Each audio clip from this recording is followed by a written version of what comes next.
The frost clung to the control room windows like a shroud, high in the jagged peaks of the Hindu Kush, where the wind howled through the passes like a banshee denied its kill.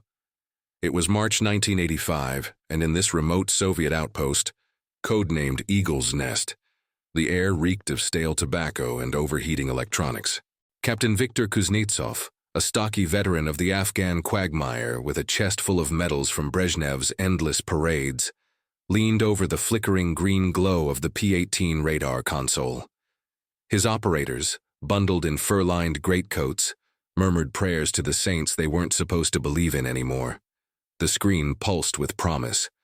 Blips of Mujahideen trucks snaking up the valley, ripe for the hammer of Mother Russia.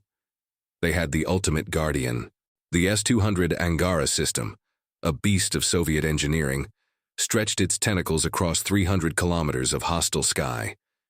Its fan-song radar operated at 6 GHz, a frequency tuned to pierce the chaos of mountain echoes like a scythe through wheat. The missile batteries, each warhead packing 200 kilograms of high explosive, were shielded by 50mm steel plating, impervious to shrapnel or sabotage. Doctrine was clear: detect, track, destroy. Kuznetsov had drilled it into his men. America's toys were flashy, but the Pact's iron curtain of radar nets turned the heavens into a kill zone. No Yankee ghost could slip through. Not here. Not when the Politburo demanded total air denial to crush the Islamist vermin once and for all. The night deepened, the diesel generators rumbling like distant artillery. Kuznetsov's gloved hand adjusted the gain knob, sharpening the display. Interference from the peaks was minimal tonight. The ionosphere cooperated, bending signals just right. He pictured the Kremlin analysts back home, poring over telemetry from similar sites in East Germany, nodding approval. The S-200 had humiliated NATO in exercises, locked onto F-15s at 40,000 feet, forcing evasive spirals that no pilot could sustain. "We are the shield," he'd tell his wife in letters from Tashkent. Unbreakable. Then, at 22:47, the anomaly bloomed. A single pip, faint but accelerating from the southwest, slicing through the radar clutter at Mach 0.8. Not a MiG defector, no IFF squawk, not a Stinger-armed mule train. This moved too clean, too purposeful. Kuznetsov barked orders, his voice gravel over the intercom. "Illumination, lock and load gambit." The Fansong's acquisition radar kicked in, its 100-kilowatt beam sweeping like a searchlight in the dark. The target sharpened. Altitude 15,000 feet, heading straight for the supply convoy below. American, it had to be. A-10 Thunderbolt II, perhaps, those flying tanks the CIA funneled to the rebels. Or an F-16 cocky in its single-engine bravado. Cheers erupted as the lock tone screamed victory. The missile crew, huddled in their snow-dusted launchers 2 kilometers downslope, counted down in unison. The V-880 missile roared skyward on a plume of orange fire, its solid fuel booster thrusting 200 green acceleration toward the intruder. Kuznetsov watched the trace converge, proximity fuse armed at 20 meters, radar altimeter guiding the final dive. Impact. The pip vanished in a burst of static, then reappeared as debris chaff scattering like confetti. "Direct hit," an operator yelled, pumping his fist. Laughter rippled through the room, raw and triumphant. They slapped backs, poured extra vodka into thermoses. The Yankee bird was shredded, wings sheared, hydraulics ruptured, pilot punching out into the abyss. Another notch for the motherland. But the cheers died as the static cleared. The screen refreshed, and there it was.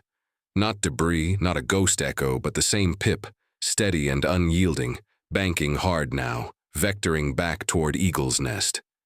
No mayday, no spiral of death. Kuznetsov froze, his cigarette ash crumbling onto the console. "What sorcery is this?" he muttered, slamming the acquisition button again. The fan song strained, its servos whining, but the signal slipped, fading to noise, then gone. Alarms blared, red lights pulsing like a heartbeat in panic. Outside, the wind shifted, carrying the distant thunder of rotors. No, jets, low and fast. In the launch pit, Sergeant Ivan Petrov wiped frost from his binoculars, squinting at the horizon. The missile's plume had arced true, a fireball greeting the intruder. He'd seen it before, phantoms crumpling over Hanoi, Harriers limping from the Falklands. But this shadow detached from the explosion, gliding intact, engines humming defiance. "It's turning," he whispered to his loader. The crew scattered, hauling crates of reloads, but the pit's floodlights betrayed them, painting targets in the snow. Kuznetsov grabbed the field phone, dialing the regimental HQ in Kabul. "Comrade Colonel, we struck it. Confirmed kill, but it's coming back. Request air support." Static crackled in reply, then a voice like grinding gears. "Negative, all assets committed south. Hold position." "Hold? Against what?" The radar pinged weakly. A second contact, no, the same one. Now at 5,000 feet, closing at 500 knots. The S-200's fire control computer spat errors. Target aspect changing too fast, signature evaporating. Kuznetsov pounded the panel, cursing the calibration. Was it a drone? A decoy balloon? No, the thermal imagers in the spotter shack lit up. A sleek silhouette, angular like a dagger, shedding chaff but whole. Panic seeped in, cold as the altitude. Operators cross-checked frequencies, flipping to backup bands, S-band, X-band. But nothing held. The air thickened with sweat and fear. The zumbido of fans now a dirge. Kuznetsov thought of his son in Moscow, safe in the young pioneers, oblivious to this black magic. The Americans had cheats. ECM pods jamming signals. But this was deeper, a vanishing act. "Evacuate the batteries," he roared, but it was too late. The shadow dove, unseen until the whistle of bombs. In that frozen instant, the fortress cracked.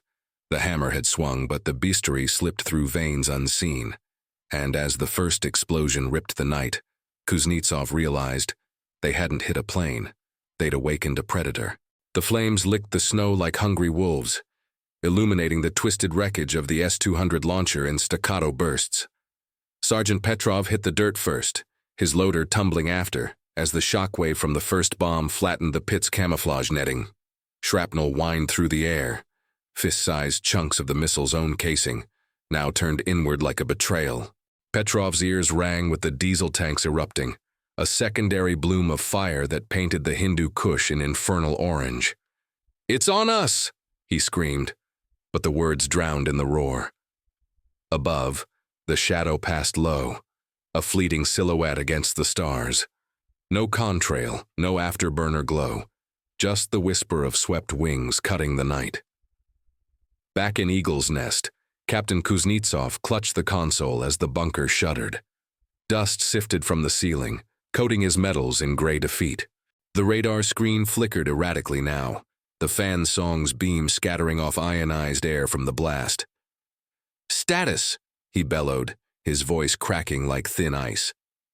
An operator, young Private Yuri with acne scars from Siberian winters, stammered through the smoke. "Battery 1 destroyed, sir. Thermal signatures, multiple impacts. It's circling."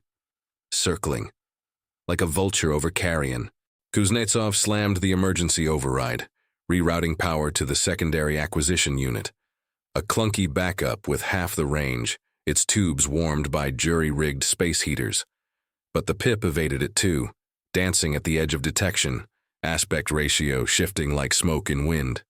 Outside, the wind carried the acrid bite of burning hydraulics and cordite, mingling with the metallic tang of spilled avgas. Petrov crawled to the radio shack, fingers numb on the handset, calling for the regimental ZU-23 anti-aircraft guns downslope. "Eagle's Nest under attack. Vector 090, low altitude." Static hissed back, then a frantic reply from Kabul. "Confirmed. Scramble the Fulcrum's MiG-29s inbound, ETA 20 minutes. 20 minutes, an eternity in hell's arithmetic. Petrov glanced skyward, where the predator banked again, invisible to the naked eye but etched in his mind. Angular facets, no right angles, a geometry that mocked the blunt lines of Soviet design. Their S-200 was a sledgehammer, built for broad strokes against bomber streams. This was a scalpel slicing nerves without a trace. In the control room, denial clawed at Kuznetsov like frostbite. "It was a hit," he insisted, pacing the narrow space, boots crunching glass from a shattered gauge. The missile connected. Proximity fuse doesn't lie. Must be a second aircraft, a wingman. His men nodded too quickly, eyes darting to the vents where cold air whistled in, carrying echoes of gunfire from the perimeter guards. But Yuri, hunched over the signal analyzer, shook his head. The oscilloscope traced anomalies.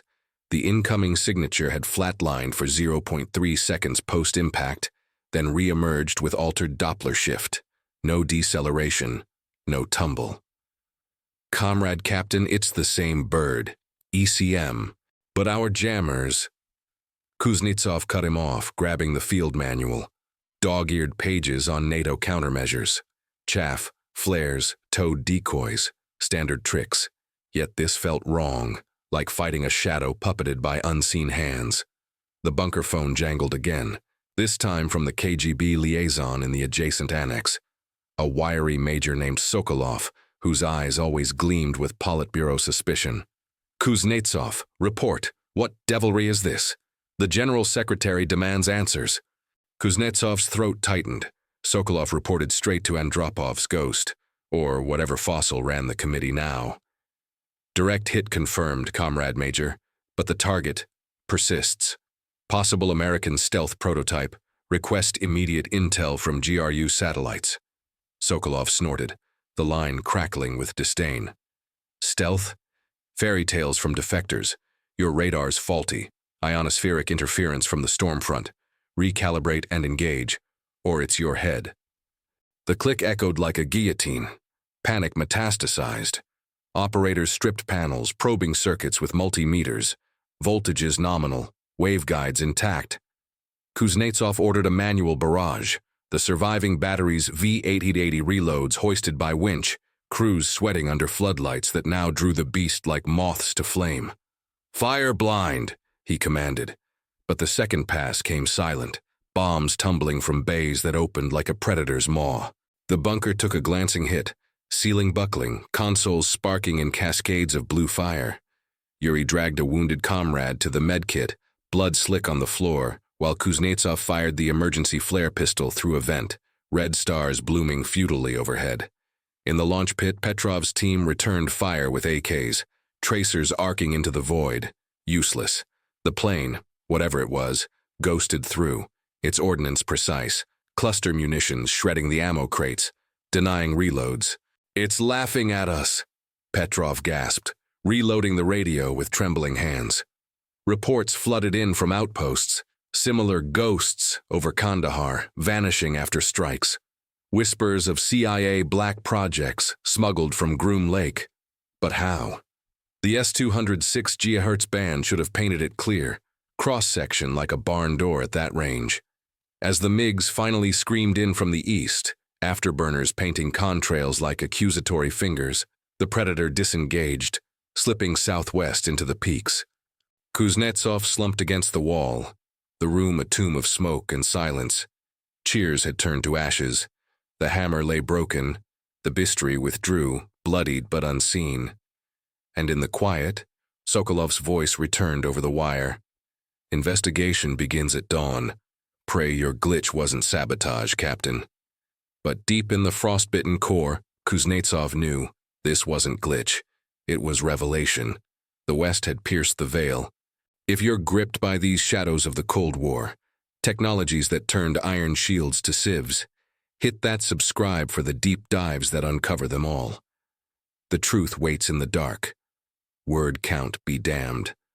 The horror unfolded in real time. Kuznetsov lit another cigarette, staring at the dead screen. The Politburo would spin theories, radar sabotage by Mujahideen commandos, laced with Western bugs.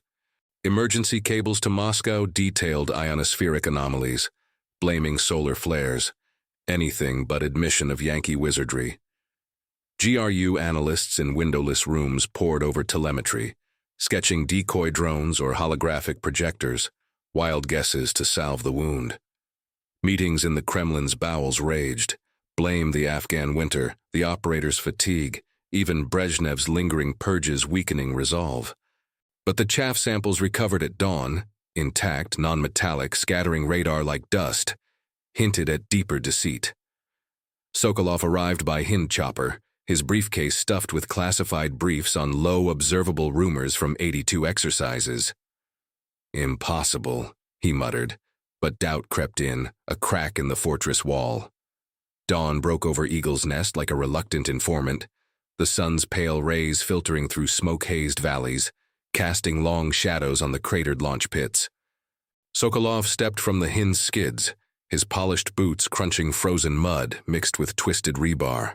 The KGB major's face was a mask of bureaucratic steel, high cheekbones etched by years of interrogations in Lubyanka basements, but his eyes betrayed the flicker of unease, darting to the blackened husks of V-880 casings. Captain Kuznetsov saluted stiffly, his uniform singed at the cuffs, medals dulled by soot. "Comrade Major, the site is secured. Casualties, 12 dead, 20 wounded. The ghost evaded."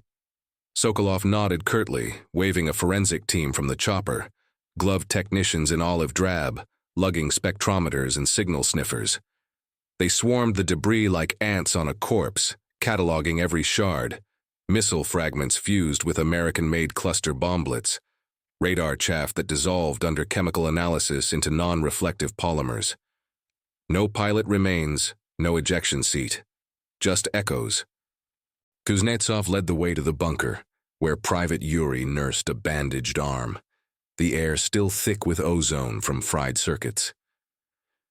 "Show me the logs," Sokolov demanded, settling into a folding chair amid the wreckage.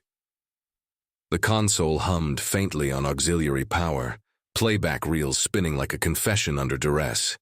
The first theory emerged in the chill of that morning briefing, pieced together from Kuznetsov's frantic notes. Ionospheric disturbance, a solar flare twisting the upper atmosphere, refracting the fan song's 6 GHz beam into false echoes.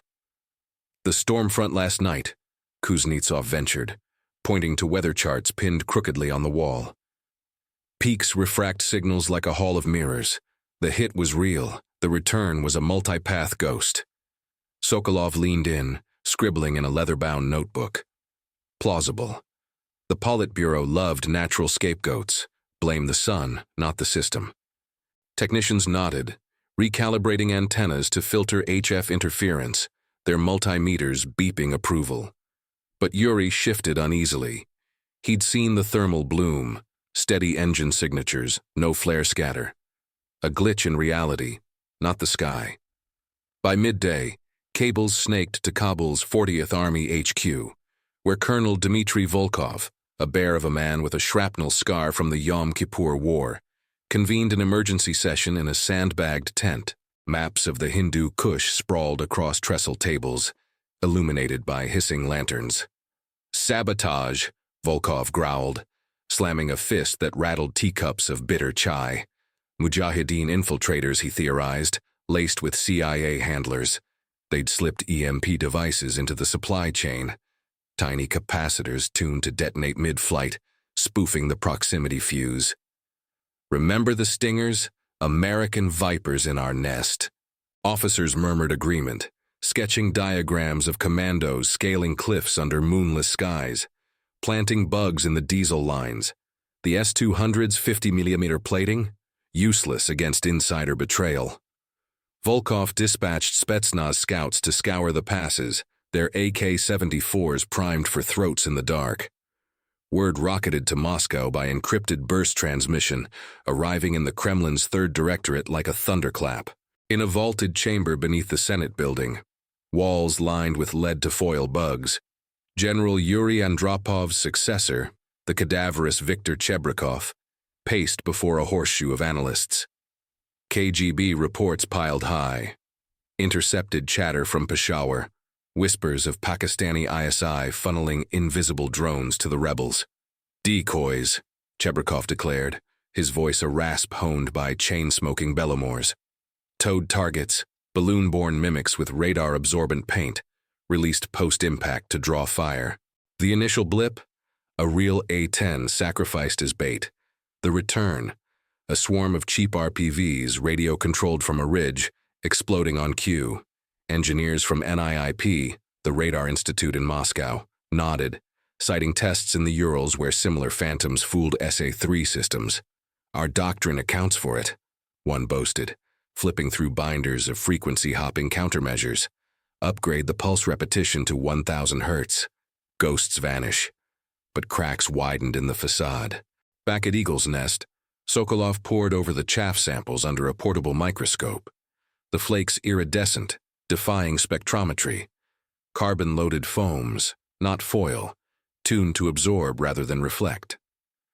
Not standard, he muttered, dispatching shards to the Central Scientific Research Institute in Leningrad for neutron activation analysis. Days blurred into a frenzy. Emergency flights from Tashkent airlifted replacement fan song modules. Crews welding fresh waveguides under tarps to hide from satellite eyes. Kuznetsov testified in hushed interrogations, his story dissected. Every knob turn, every order barked.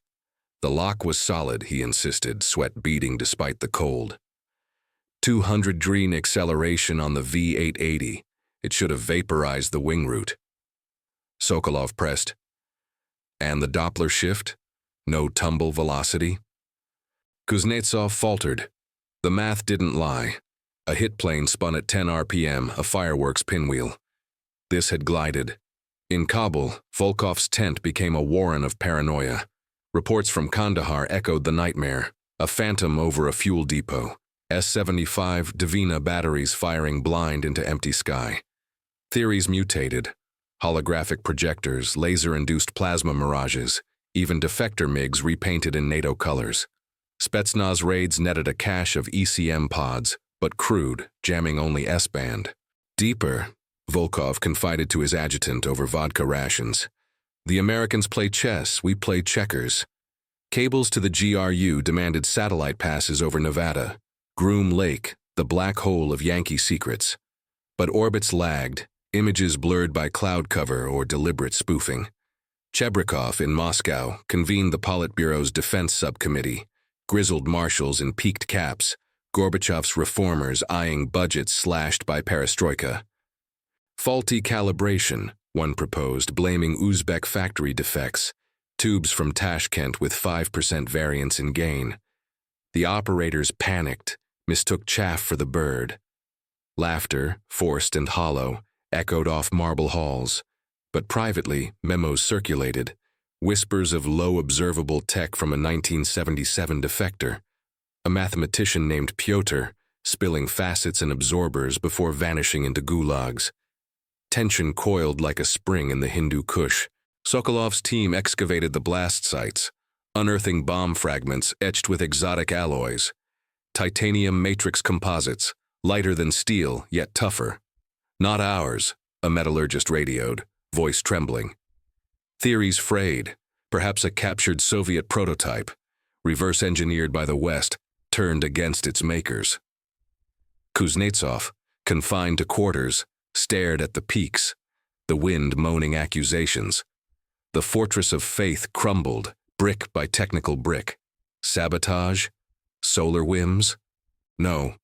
The anomaly pulsed with intent, a riddle wrapped in American arrogance. And as the investigation dragged into weeks, the real horror dawned. Their explanations were shields of straw, burning in the light of truth yet unseen. The mid-roll bridge came not in words, but in the gnawing void. Subscribe to Pierce the Veil, for the revelations that rewrite the skies await. The Nevada desert stretched like a bleached bone under the merciless July sun of 1977. Heat mirages dancing off the tarmac at Groom Lake. Area 51 to the whispers. The ranch to those cleared for the black. Inside the Skunk Works hangar, a cavern of corrugated steel and classified shadows, engineer Ben Rich wiped sweat from his brow, the air thick with the tang of epoxy resins and jet fuel. Lockheed's Advanced Development Projects Division hummed with the low buzz of fluorescent tubes and the clatter of rivet guns. But here, behind blast-proof doors, the real sorcery brewed. Rich, successor to the legendary Kelly Johnson, paced the prototype bay. His team, a cadre of physicists, aerodynamists, and disillusioned Soviet defectors, huddled over blueprints that looked like origami from hell. No sleek fuselages, no heroic curves. Just facets, diamonds and rhomboids pieced into a flying wedge codenamed Have Blue. It started with a dare from DARPA back in the frost of 1975, when the CIA's U-2s over Cuba caught Soviet radars painting American bombers like targets in a shooting gallery. The brief was simple, suicidal. Design an aircraft invisible to radar, not by speed or altitude, but by vanishing into the electromagnetic ether. Rich's crew dove in, pulling from Pyotr Ufimtsev's 1962 treatise, smuggled via a KGB mole who'd flipped for a Vegas penthouse. Ufimtsev's math, ignored by Moscow as academic navel-gazing, proved radar waves didn't bounce. They scattered, diffracted by edges sharper than a razor. "The Soviets built walls," Rich muttered to his lead designer, Dennis Overholser, as they sketched on a greaseboard smeared with coffee rings. "We built mirrors that don't reflect." The physics was elegant cruelty. Radar worked on reflection. Transmit a pulse at 6 GHz, like the fan song Scream, and measure the echo's time of flight for distance, Doppler for speed. A MiG-21 returned a signal like a billboard, 10 square meters cross-section. But Have Blue? Its skin, a mosaic of 40-degree angled panels, deflected waves away, not back to the source. Serpentine inlets swallowed engine plumes, routing hot exhaust through louvers cooled by bleed air to 200 degrees Kelvin, starving infrared seekers. Composites, radar-absorbent materials, RAM layered with ferrite tiles and foam pyramids, ate the rest, converting microwaves to heat dissipated by liquid nitrogen channels. Analogy? A tank's hull versus a porcupine's quills. One absorbs the blow, the other redirects it into the void. Prototypes faltered hard. The first, Have Blue, HB-1001, rolled out in December 1977, its YF-117 turbofans whining on a test stand rigged with anechoic foam. Flight 1, November 1st. Pilot Hal Farley lifted off into the twilight, the aircraft's 60-foot wingspan casting no shadow on scopes 50 miles out. But at 300 knots, the fly-by-wire system glitched. Software from a UNIVAC mainframe, untested in turbulence.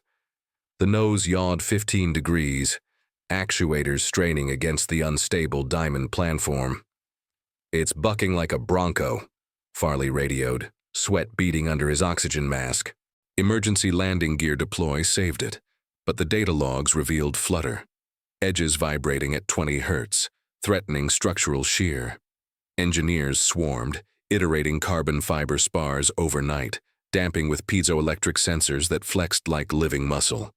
By 1978, HB-1002 incorporated fixes, leading-edge extensions for low-speed stability, a quadruply redundant flight computer crunching 1.2 million instructions per second. Primitive by today's silicon, but a beast then. Test flights escalated. Low-level runs over the Tonopah Range, dodging Mach S-300 arrays trucked in from salvaged Warsaw packed gear. Radar cross-section down to 0.001 square meters, walnut-sized at 30 miles, but infrared plagued them. The exhaust plenum glowed like a forge on FLIR scopes. A single pass over White Sands in '79 triggered a Sidewinder simulator, forcing an evasive corkscrew that stressed the airframe to 9 Gs. Rich's team pivoted. Iron ballast in the tail for center-of-gravity tweaks, and a dorsal vent spraying aerosol coolants. Crude, but it dropped thermal signature 40%. The deep dive into development was a saga of shadows. Funding, black budget, $700 million siphoned from B-1 bomber overruns, laundered through special access programs that even Congress couldn't touch. Defectors fueled it.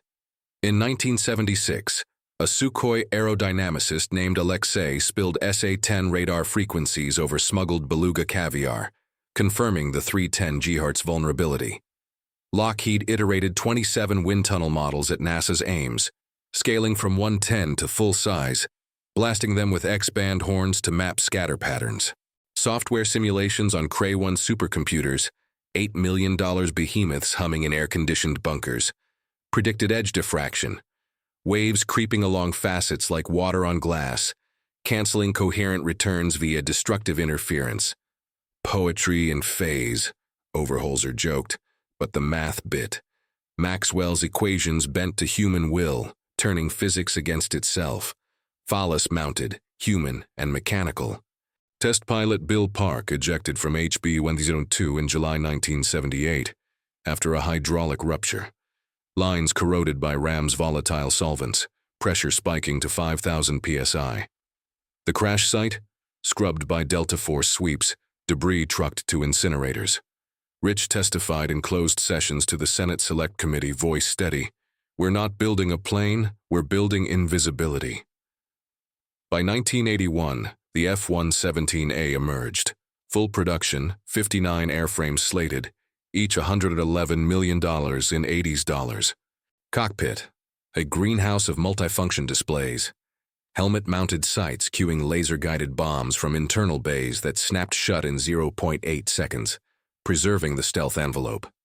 Engines, non-afterburning GE F404s, tuned for subsonic loiter at 500 knots, sipping fuel to extend legs to 1,000 nautical miles. The Afghan proving ground? Hinted in 84 memos from the Pentagon's ISA, Intelligence Support Activity, proposing covert ops to bleed Soviet SAMs dry. CIA handlers in Peshawar prepped the script. A lone Nighthawk, call sign Viper 01, slipping from a forward base in Oman, routing through Pakistani passes, no contrails at 20,000 feet, Ram tuned specifically for the S-200's I-band, absorbing 95% of the pulse. The hit? Chaff burst on cue, a decoy pod jettisoned mid-engagement, mimicking a kill while the real bird rolled inverted, RCS spiking to 0.1 for 2 seconds, enough to fool the proximity fuse's 20-meter arming. Back in the hangar, Rich watched the final assembly. Technicians hand-fitting Ram tiles with diamond-tipped scribes, each panel vacuum-baked to molecular precision. The bisturi was forged, not in fire, but in silence. While Moscow chased ghosts, Groom Lake birthed the predator. Kuznetsov's cheers, echoes in the wind, oblivious to the scalpel's edge. The revelation wasn't magic, it was math, merciless and unseen, rewriting the rules of the sky one facet at a time. The Hindu Kush peaks loomed like jagged teeth in the pre-dawn haze of March 28, 1985, their snowcaps glowing faintly under a sickle moon.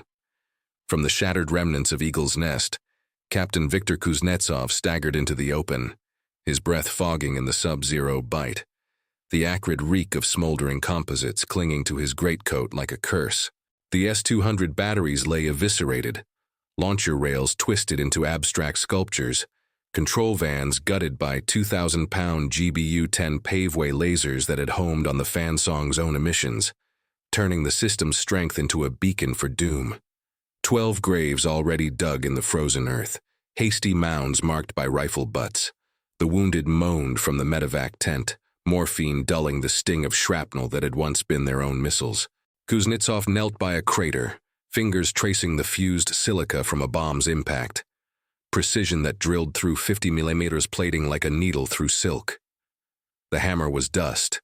The bisturi had carved without a scar. High above, Viper 01, the F-117A Nighthawk, tail number 790784, banked westward at 20,000 feet, its facets slicing the ionosphere unseen. Pilot Major Jack Spectre Harlan eased the stick, the cockpit's HUD painting the valley in ghostly green. Thermal blooms from the convoy below, Mujahideen trucks now liberated from Soviet chains, their drivers whooping over CIA radios. No victory cheers from the American side, just the hum of GE F404 engines at 80% throttle, sipping RP4 fuel at 1,200 pounds per hour. The internal bays sealed tight once more. Harlan's mission log ticked. Primary target neutralized. Secondary strikes on ammo dumps complete. 0 threats engaged. The S-200's V-880 had grazed a chaff pod at 15,000 feet, its warhead's 200 kilos payload blooming harmlessly 50 meters wide. Proximity fuse fooled by the decoy's radar reflective balloon inflating in the slipstream. The real bird had rolled 180 degrees, RCS dropping to 0.0001 square meters, smaller than a bird's shadow. while serpentine inlets muffled the exhaust to ambient temperatures, evading the SA-8 Gecko batteries scrambling from Kabul. The massacre unfolded in cold arithmetic. Eagle's Nest, 1 S-200 battery destroyed, 2 V-880 missiles expended in vain, 12 KIA, 20 WIA, supply lines severed for 72 hours. Across the theater, similar shadows haunted the Soviets. Kandahar, October 84. An F-117 ghosted a MiG-23 intercept, dropping cluster munitions on a Polonaise radar site, 8 dead. SAM coverage blinded for a Stinger resupply drop. Herat, February 85. Low-level ingress at 500 feet. Dodging SA-7 shoulder-fired Strela 2s by thermal suppression, vaporizing a fuel depot in a 5,000-barrel inferno. Kill ratio? Unilateral, 100.0 in the Black Ops ledger. No Nighthawk lost to ground fire in 5 missions, while Soviet air defenses hemorrhaged. 23 SAM sites degraded, 150 personnel casualties, billions of rubles in hardware reduced to slag. The Mujahideen reaped the whirlwind, Stinger manpads flowing unchecked, Mi-24 Hinds falling like autumn leaves, 40 Army attrition spiking 15% in the Panjshir Valley alone. Kuznetsov watched the Hind evac chopper lift off, rotors thumping defiance against the wind, ferrying Sokolov back to Kabul with his briefcase heavier. Chaff samples, Doppler tapes, whispers of facet geometry from a leaked GRU intercept. The major had grilled him at dawn. This Viper, how does it breathe without a signature? Kuznetsov had no answer, only the physics gnawing at him now, pieced from Sokolov's reluctant briefing. Radar cross-section, not evasion, but absorption. The Nighthawk's skin, RAM-coated titanium, pyramidal foam absorbers 10mm deep, converted 6 GHz pulses to negligible heat, scattering the rest via 36-degree dihedrals that redirected energy skyward, away from the source. Analogous to a black hole for microwaves, event horizon of angles, no event echo. The missiles lock. A mirage on a decoy, the real planes fly-by-wire dancing through plasma sheaths from the explosion, unflappable at 9G turns that would snap a MiG's wings. But the verdict ran deeper than circuits, a systemic rot etched in the Politburo's ledgers. Back in Moscow, Chebrikov's subcommittee convened under chandeliers dimmed by glasnost economies, marshals trading accusations like salvos. "Our doctrine is sound," one barked. Centralized command, massed fires, the red banner's unyielding phalanx. Yet the F-117 exposed the fracture. Soviet R&D, starved by 5-year plans chasing quantity over cunning, dismissed Ufimtsev's diffraction equations as bourgeois abstraction while Lockheed weaponized them. Centralized intelligence, KGB silos hoarding defectors' tails, failed to connect dots. 1977 whispers from a Finnish radar tech. 1980 drone tests in Siberia yielding walnut RCS but no airframe. Ideological blinders. Marxism's materialist hammer scorned imperialist stealth as capitalist sleight of hand, diverting billions to Buran shuttles and SS-20 missiles, while DARPA's black budgets birthed scalpels in secrecy. Geopolitics shifted in the fallout. Eagle's Nest's breach rippled. 40th Army withdrawals accelerated. Gorbachev's doves citing asymmetric threats in Politburo memos. Perestroika's first cracks widening under Reagan's SDI shadow. The Mujahideen, armed with spectral allies, bled the bear dry, 50 billion in Soviet aid squandered. Morale fracturing like permafrost. Kuznetsov, demoted to logistics in Tashkent, penned letters to his son. "We built fortresses, they built keys. No heroes, only hubris unmasked. The cheers of that night? Tombstone epitaphs for an empire's illusions. In the end, the Hindu Kush whines whispered the Lapid, not a battle lost, but a worldview slain. The USSR's iron curtain of radars and resolve parted for a single wedge. Ideological rigidity, dooming the hammer to rust, while the bisturi etched history's verdict. Defeat not in steel, but in the soul of innovation denied. The Cold War's skies, once a Soviet domain, now belonged to ghosts, And as the sun crested the peaks, bathing the craters in indifferent light, the predator's legacy endured. Silence, sharper than any scream,